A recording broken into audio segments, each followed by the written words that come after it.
Well, everyone, it's time for us to go ahead and talk about what the iPhone SE 4 could actually end up looking like in the next few years when this thing actually ends up coming out. Now, we're going to hit on the price tag, the release date, and some of the specs that could actually be housed within this specific phone. Now, in my opinion, I don't think we're going to be seeing this thing coming out even probably next year. Now, depending on which way Apple decides to go with this, we could be seeing this thing come out in 2024, but we could also see this thing, at least a variation of this thing, coming out in 2023. So there have been many leaks coming out within the past, I think, year and a half of a lot of different people stating that Apple could actually end up making some sort of iPhone SE Plus, which could end up being the successor or maybe the higher end model of the iPhone SE lineup. Now, I think Apple is probably going to do this at some point because they're going to run out of iPhones to sell in that older genre. So right now at that $429 price tag, Apple currently sells, the iPhone SE 3, but right above that, they also sell the iPhone 11 at $499. Now, I do think there's going to be a time where Apple is going to stop selling so many older iPhones. The iPhone 11 is a 2019 device.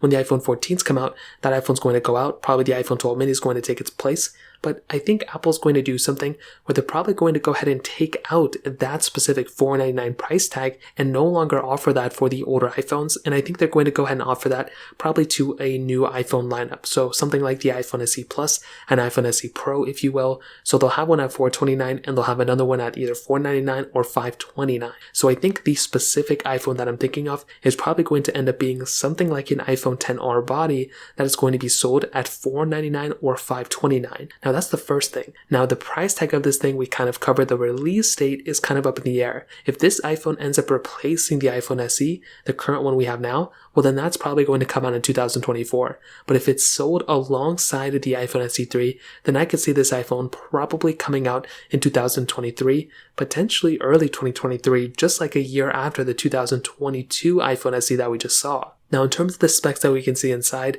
I think this thing is going to retain that IPS panel. So very similar to an iPhone 11 or iPhone XR, it's not going to have an OLED screen. It's going to have an IPS panel, and just like the iPhone SE 3. But on top of that, I think it's still going to retain the notch. It's still going to have pretty thick bezels, and it's probably going to have that standard glass back with a single camera setup. So this is probably what I'm going to see. I mean, I don't think they're going to put that dual camera setup on this, especially if they're going to retain the dual camera setup on their iPhone 14s that are going to be coming out. On top of that, internally, I'm expecting this thing to probably have 4GB of RAM, which is probably going to be the same as the iPhone 11, but it's also probably going to have that Apple A16 chip inside of it. Now, this is going to be really cool if Apple ends up putting that specific chipset inside of that iPhone. So that's kind of what we could potentially be seeing with this specific device. Again, it's all over the place, but with the iPhone SE 4, that's a little bit of what we could potentially be seeing with this next iteration of devices. If you have any other thoughts or questions, please let me know in the comment section below. Hit the like button, that would mean so much, but definitely hit that subscribe button. More importantly than everything else, I love every single one of you guys. Hopefully I'll catch you guys in the next video. Peace out till then.